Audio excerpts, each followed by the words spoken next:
Bonjour à toutes et à tous. Aujourd'hui, nous allons voir la patience sauvage ainsi que la recette des rouleaux patience au capre de pissenlit. La patience est une plante de la famille des Polynogaceae. Cette plante est très répandue en Europe. Elle pousse dans les prairies, les bois et les zones humides au sol argileux. Les plantes sont à un endroit pas par hasard. La présence de chaque variété à l'état sauvage donne une indication sur la composition du sol. En fonction du développement de la patience, par exemple, vous pouvez savoir si le sol est vraiment argileux et humide dessous. Cette plante se cueille fin mars à fin mai. Il s'agit d'une plante vivace qui se distingue par ses feuilles ovales de grande taille, d'une vingtaine de centimètres de long. Sa hauteur varie de 30 centimètres à 1 mètre environ. La patience a des tiges solides que l'on repère assez facilement l'été.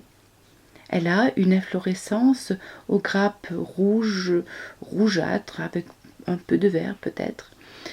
Ces fleurs deviennent rouge-brun environ vers fin août. Les vertus de la patience. La patience est une incontournable. Ma grand-mère disait que cette plante nourrissait et soignait les gens depuis la nuit des temps. Elle a des bienfaits sur la santé et nous pouvons l'utiliser en aliment. En effet, la patience stimule l'organisme, favorise l'élimination des toxines, améliore le transit intestinal, soulage les douleurs articulaires, etc., etc. Cette plante peut être utilisée en décoction. Pour les douleurs articulaires, ma grand-mère l'utilisait souvent en cataplasme. Pour réaliser le cataplasme, elle faisait tiédir de l'eau, y mettait la quantité de feuilles dont elle avait besoin, et dès que les feuilles étaient ramollies par la chaleur, elle les déposait directement sur l'articulation douloureuse et l'entourait d'un bandage qu'elle gardait pendant la nuit. Évidemment, il faut attendre que la température soit acceptable avant de la déposer sur la peau. La patience, par ses propriétés, permet d'améliorer les troubles de la peau tels que l'acné, la gale, les ulcères, le psoriasis. Contre-indication. L'utilisation de cette plante est cependant déconseillée pour les personnes intolérantes aux oxalates. Je vous en ai parlé pour l'oseille, c'est-à-dire pour les personnes ayant des calculs urinaires ou irritations urinaires de façon chronique. Oui, cette plante est la cousine de l'oseille, patience des jardins, comme la parelle, les épinards, etc. La cuisson à l'eau de cette plante, comme l'oseille, permet de diminuer une bonne partie des oxalates. Ceci dit, consommée de manière raisonnable, elle n'est pas plus dangereuse que les épinards qui contiennent également des oxalates. Il est par ailleurs important de veiller à cueillir des feuilles saines. La plante étant sensible aux attaques de champignons, les feuilles sont contaminées de taches rougeâtres lorsqu'elles sont infectées. Ce champignon rend les feuilles moins digestes, surtout lorsqu'elles sont consommées crues. Et comme nous avons une machine digestive différente les uns par rapport aux autres, ce désagrément est important à connaître. J'ai la chance d'avoir eu une éducation qui me permet de savoir relativiser, enfin en ce qui concerne les plantes, notamment. Cependant, à l'école, les manuels scolaires et les publicités font de nous des robots masticateurs, des machines à broyer. Moi, comme vous, avons été soumis à une éducation avec une seule façon de voir les choses sans discernement possible. Je ne vous vends pas la patience, elle est gratuite pour tous. C'est simplement que je suis en colère. Ce qui ne coûte rien ou peu est souvent mise à l'index, alors que ce qui est commercialisé à prix fort avec les mêmes compositions sont appréciés sous prétexte que c'est cher, alors c'est forcément bon. Eh bien non, pas forcément. Principaux composants: combinaison phosphore-fer, vitamine C, tanin. Pour résumer, cette plante est tonique, anti-anémique, dépurative. En usage interne, pour soigner les bobos, ma grand-mère utilisait les racines en décoction, soit 30 g de racines coupées dans 1 litre d'eau. Saveur inoubliable. Utilisation culinaire. Crue, en salade, lorsque les feuilles sont très jeunes. Les feuilles plus âgées seront plutôt utilisées cuites, en légumes bouillis, en changeant l'eau 1 à 2 fois, avec un peu comme les fruits du chêne. Je ne sais pas si vous avez vu la vidéo sur les fruits du chêne. C'est le même principe. La recette des rouleaux patience au capre de pissenlit. Pour réaliser la recette, il faut 4 belles feuilles de patience, les laver soigneusement. Comme elles seront cuites, il est inutile de les faire tremper dans le vinaigre. Une dizaine de boutons de pissenlit qui seront cuits également. 2 fleurs de pissenlit pour la décoration, et j'ai trouvé du lamier pourpre, le lamier pourpre qui sera le sujet de la prochaine vidéo. Par contre, ces 2 fleurs seront trempées dans de l'eau avec du vinaigre. 40 g de pommes de terre cuites et écrasées en purée, ou alors, si vous préférez, 40 g de riz cuit, bien cuit pour qu'ils collent, ou alors les écraser après la cuisson.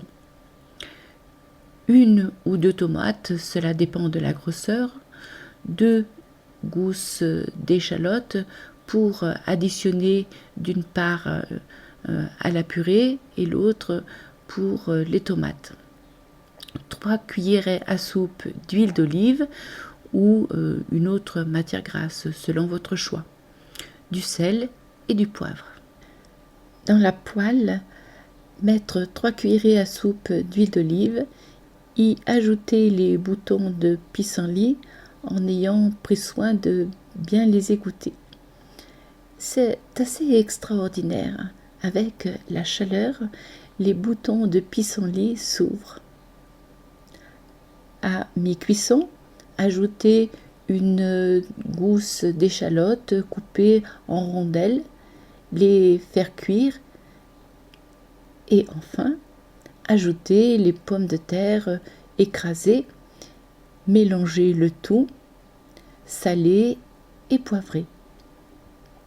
À ce stade, si vous avez de la crème fraîche, et si vous le souhaitez bien entendu, vous pouvez incorporer 2 à 3 cuillerées à soupe et enfin placer le tout dans un plat en attente. Coupez les tomates en dés et les échalotes en rondelles.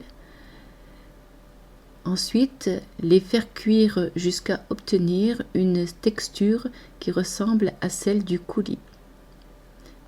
Mettre les fleurs qui seront consommées crues dans un peu d'eau avec du vinaigre d'alcool blanc à 8 degrés. Essuyez les feuilles de patience avec un linge propre pour éviter les éclaboussures lors de la mise en cuisson.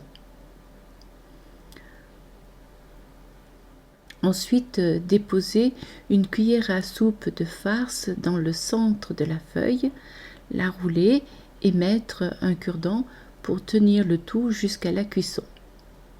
Autrefois, ma grand-mère utilisait du bois de noisetier qui, d'après elle, avait de grandes vertus. Elle confectionnait également des bracelets avec ce bois. Elle disait qu'il avait de grandes propriétés et elle en a gardé le secret, malheureusement pour moi. Déposez les tomates dans les assiettes.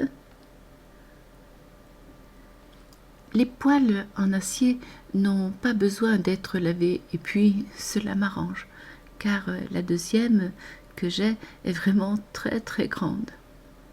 Alors je passe juste un chiffon propre avant de mettre 2 cuillerées à soupe d'huile d'olive et je dépose mes rouleaux de patience pour les faire cuire. Autrefois, il était simple de garder une assiette ou un plat au chaud. Il suffisait de les déposer sur l'arrière du fourneau pendant que l'on poursuivait la cuisine d'un plat. De nos jours, c'est un peu plus compliqué. Sauf si vous avez une plancha sur votre cuisinière. Dans le cas des rouleaux de patience, la cuisson est assez rapide, alors la question ne se pose pas. Ensuite, déposez les rouleaux patience dans l'assiette avec les fleurs prévues pour la décoration. Cette vidéo est maintenant terminée. Pour la prochaine découverte, je vous propose le lamier pourpre. Je vous souhaite une belle journée ou une belle soirée et surtout, prenez bien soin de vous mes amis. À bientôt.